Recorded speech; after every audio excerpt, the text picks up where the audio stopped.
তার কথা শোনার জন্য মন অত্যন্ত ব্যাকুল হয়ে পড়েছে। এই ব্যাকুলতার বিশেষ কোনো কারণ খুঁজে পেল না। কিসের এক আচ্ছন্নতা তাকে ঘিরে ফেলল, কিসের এক অমর টানে পদব্রজে। কিরে নরেন, নরেন এলি? নরেন, নরেন, আমি যে তোর জন্য অপেক্ষা করছি রে।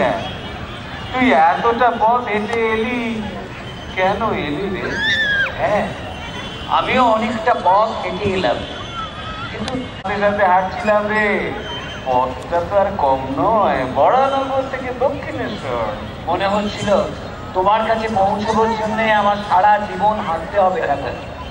ভক্তি পথে একটু হাঁটা ভালো। এই দেখো, আবার নিচে বসলি কেন? হ্যাঁ, তুই আমার কাছে খাটে এসে বস। আরে কি বলতো, তুই দূরে দূরে থাকিস কেন? বস বস, উঠে বস, ভালো করে বস। হ্যাঁ, এই কাটে বস, বস। হ্যাঁ, এই ডান পাটা আমি তো কোলে রাখলাম, কেমন? কি কি করলে তুমি?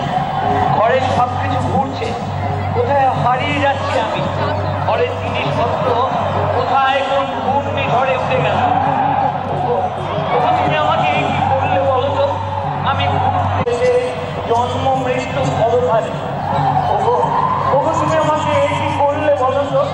আমার যে বাপ আছে, মা আছে, ভাই আছে, বোন আছে। তবে থাক, তোর মুখে একটু হাত বুলিয়ে সব হয়ে যাবে।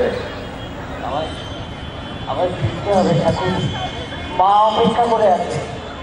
অনেক রাত হলো, আমি চলি ঠাকুর। আবার আসবি বল, আসবি তো?